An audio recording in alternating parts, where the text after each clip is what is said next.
नमस्कार विद्यार्थी मित्रों, B semester 4 subject organisational behaviour chapter number 4 question number 5 most important long question है। विद्यार्थी मित्रों, दरेक परीक्षाની અંદર આ ક્વેશ્ચન પૂછાયેલો છે અને હજુ પણ આ ક્વેશ્ચન પૂછાવાની પૂરી શક્યતા છે।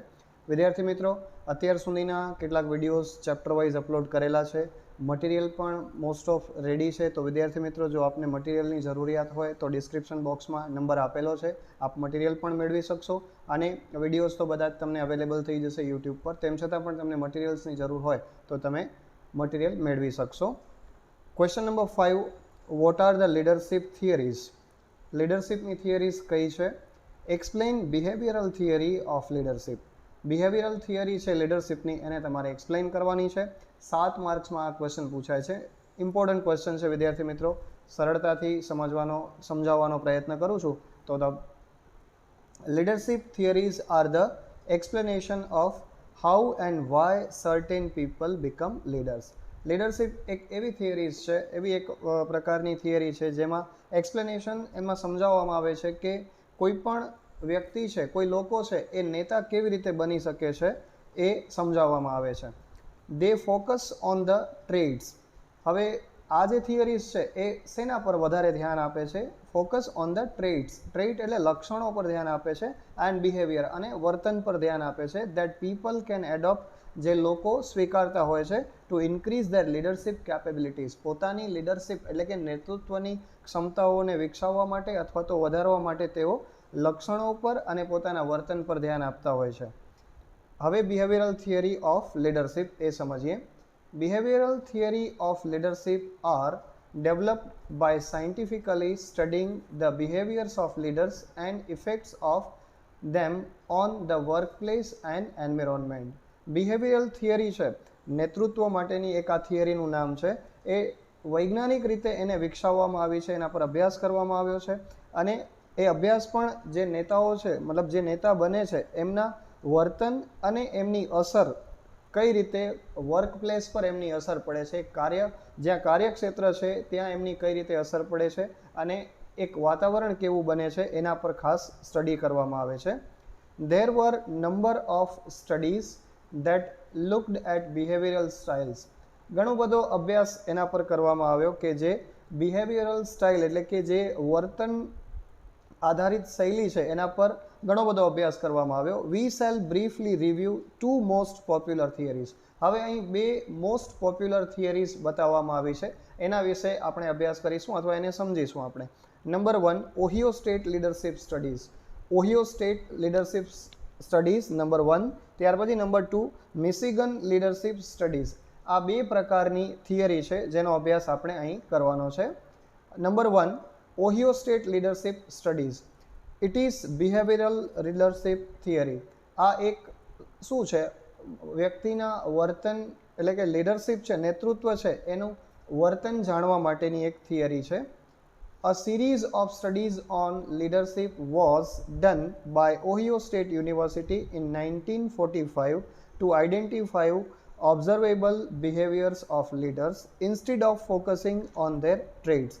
A series of studies on leadership was done.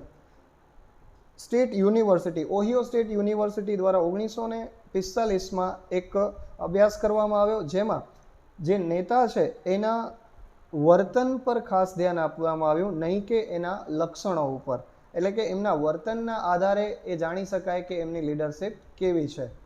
તો આ રીતે ઓહિયો સ્ટેટ લીડરશિપની શરૂઆત થઈ જેમાં એના વર્તન પર ખાસ ધ્યાન આપવામાં આવ્યું। It identified 2 leadership styles. અહીં 2 પ્રકારની લીડરશિપ એટલે કે નેતૃત્વની શૈલીને ઓળખવામાં આવી છે। Number 1, initiating structure style. Initiating structure style એટલે કે જે આપણે શરૂઆતનું જે માળખું હોય એ કહી શકીએ। ત્યાર પછી number B, consideration style. Consideration style એટલે કે આપણે જે એમને ધ્યાનમાં લેતા હોઈએ, ગણતરીમાં લેતા હોઈએ એ પ્રકારની શૈલી। નંબર 1, ઇનિશિએટિંગ સ્ટ્રક્ચર સ્ટાઇલ સમજીએ। In this, leader clearly defines the leader's subordinate roles so that subordinates know what is expected of them. Leader છે એ અહીં ડિફાઇન્સ એટલે કે લીડર છે એ વ્યાખ્યાયિત કરે છે, સમજાવે છે સબોર્ડિનેટ રોલ્સ, એટલે કે એ સબોર્ડિનેટનો રોલ શું હોય, એ લીડરની અંડરમાં જે કામ કરતા કર્મચારીઓ છે એમનો રોલ શું છે એ પહેલાં સમજાવે છે, જેથી કરી અને એ જાણી શકે કે એમની અપેક્ષાઓ કેવી છે, એ સબોર્ડિનેટ્સ છે એમની અંડર કામ કરતા કર્મચારીઓ છે એમની કેવી અપેક્ષાઓ છે એને સમજી શકે. The leader also establishes channels of communication and determines the methods of completing the group's task. Leader also establishes channel, એટલે કે જે નેતા છે એ ચેનલ એટલે કે એક આખી ચેઇન બનાવશે જેથી કરી અને એની વાતચીત છે એ બરોબર પહોંચી શકે અને એ નક્કી કરી શકે કે કયા પ્રકારની ગ્રુપ છે, સમૂહ છે લોકોનો, એની સાથે કઈ રીતે કાર્ય કરવામાં આવે જેથી કરીને એ કાર્યને સરળતાથી પૂરું કરી શકાય. He has no personal concern for the workers. અને આ પ્રકારની સ્ટ્રક્ચર સ્ટાઇલની અંદર જે લીડર છે એને કોઈ વ્યક્તિગત રીતે વર્કર છે, કર્મચારી છે એની સાથે કોઈ પણ પ્રકારનો પર્સનલ એવો કોઈ ખાસ સંબંધ હોતો નથી. ત્યાર પછી છે B consideration style. Consideration style it is tendency of manager leader to show concern for his followers, comfort, well-being, status and satisfaction. It is tendency of manager.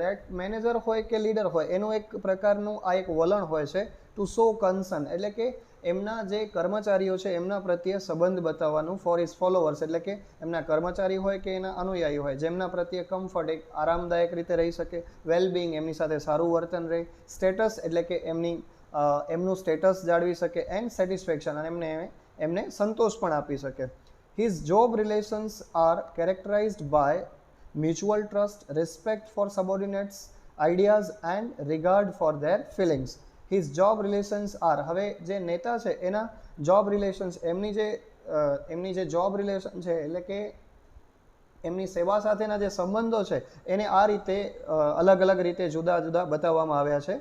તો એમાં કઈ રીતે હોય? મ્યુચ્યુઅલ ટ્રસ્ટ, એકબીજા પ્રત્યેનો વિશ્વાસ, રિસ્પેક્ટ ફોર સબોર્ડિનેટ્સ આઈડિયાઝ એટલે કે એમની સાથે કામ કરતા કર્મચારીઓ છે એમના જે વિચારો છે એને માન સન્માન આપવું, and regard for their feelings અને એમની જે લાગણીઓ છે એમને પણ માન આપવું.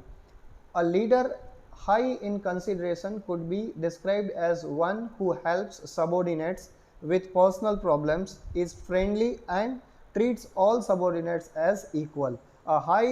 A leader high in consideration, એક એવો સારો નેતા અથવા તો સારો લીડર એ કહી શકાય, એને કહી શકીએ આપણે who helps subordinates, કે જે એમના કર્મચારીઓ છે એમને મદદ કરે, એમના વ્યક્તિગત એમની સમસ્યાઓ પર ધ્યાન આપે, એને આપણે કહીએ કે એ ફ્રેન્ડલી રિલેશન છે, and treat all subordinates as equal અને બધા જ જે એમના સબોર્ડિનેટ્સ છે એમને એક સમાન રીતે એમની સાથે વર્તન કરે. હવે બીજા નંબરની જે લીડરશિપ સ્ટડીઝ છે એ છે Michigan leadership studies. It was a programme of research conducted at the university of Michigan. આ એક પ્રોગ્રામ મિશિગન યુનિવર્સિટીમાં આયોજિત કરવામાં આવ્યો હતો. The goal of this work was, હવે આ જે કાર્ય થયું, આ જે એક રિસર્ચ થયું એનો મુખ્ય ઉદ્દેશ શું હતો? To determine the pattern of leadership behaviour. Leadership behaviour છે એની જે પેટર્ન છે એને યોગ્ય રીતે તપાસવાનો, that results in effective group performance, કે એના કારણે એનું જે પરિણામ સ્વરૂપ શું મળ્યું કે બિન અસરકારક ગ્રુપ છે એમનું પરફોર્મન્સ કેવું છે એ અહીંથી ખબર પડી. Two basic forms of leader behavior were identified as under. બે પ્રકારના અહીં પાયાના એવા બે સ્વરૂપ લીડર બિહેવિયરના અહીંથી જાણવા મળ્યા. Job centred and employee centred. Number 1 છે એ જોબ સેન્ટર છે કે જેમાં માત્ર નોકરીને જ ધ્યાન રાખવામાં આવે, અને બીજું એવું છે કે જે એમ્પ્લોય સેન્ટર જેમાં માત્ર કર્મચારીઓ પર જ ધ્યાન આપવામાં આવે. Number 1 job centred leader behaviour. Job centre leader behaviour જે છે જેમાં નોકરી પર જ માત્ર લીડરનું વર્તન ધ્યાનમાં લેવામાં આવતું હોય. ધ લીડર હુ એક્ઝિબિટ્સ, હવે જે એક એવો નેતા છે કે જે આ બાબત રજૂ કરે છે.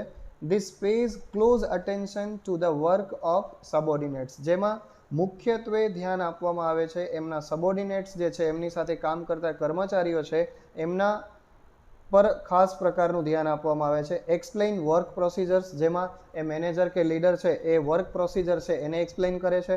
And is mainly interested in performance, અને આમાં જે લીડર છે કે મેનેજર છે એ માત્ર ને માત્ર એમના કર્મચારીઓનું પરફોર્મન્સ કેવું છે, એમનો દેખાવ કેવો છે, એમાં જ એમને માત્ર રસ હોય છે. ત્યાર પછી છે employee centred leader behaviour. Employee centred leader behaviour એટલે કે જેમાં લીડર છે એ એમનું વર્તન છે એ માત્ર એમ્પ્લોયી સેન્ટર્ડ હોય છે, માત્ર કર્મચારીઓ પર જ એ ધ્યાન આપે છે. The leader who exhibits attempts to build effective work groups with high performance goals. હવે અહીં જે લીડર છે એ શું કરે છે, એક્ઝિબિટ્સ અટેમ્પ્ટ, એક એવા પ્રયત્ન કરે છે જેમાં ઇફેક્ટિવ વર્ક ગ્રુપ છે એ બનાવી શકે, અસરકારક એવું ગ્રુપ બનાવી શકે વિથ હાઈ પરફોર્મન્સ ગોલ, કે જેના કારણે ખૂબ જ સારામાં સારું પરફોર્મન્સ મેળવી શકે અને મોટા જે એમના મેઇન જે એમના લક્ષ્ય છે, જે એમના એઇમ છે એને સિદ્ધ કરી શકે. These two management styles underlie two approaches to effective management. હવે આ રીતે અહીં બે પ્રકારની એવી ઇફેક્ટિવ અસરકારક સંચાલન મેનેજમેન્ટ છે એ એવા બે અભિગમ દેખાય છે. These are, આ કયા છે?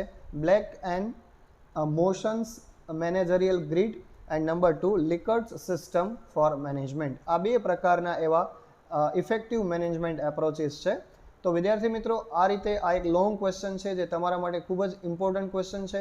જો આપ ધ્યાન આપશો તો સારામાં સારા માર્ક્સ આ ક્વેશ્ચનમાંથી મેળવી શકશો. ધન્યવાદ.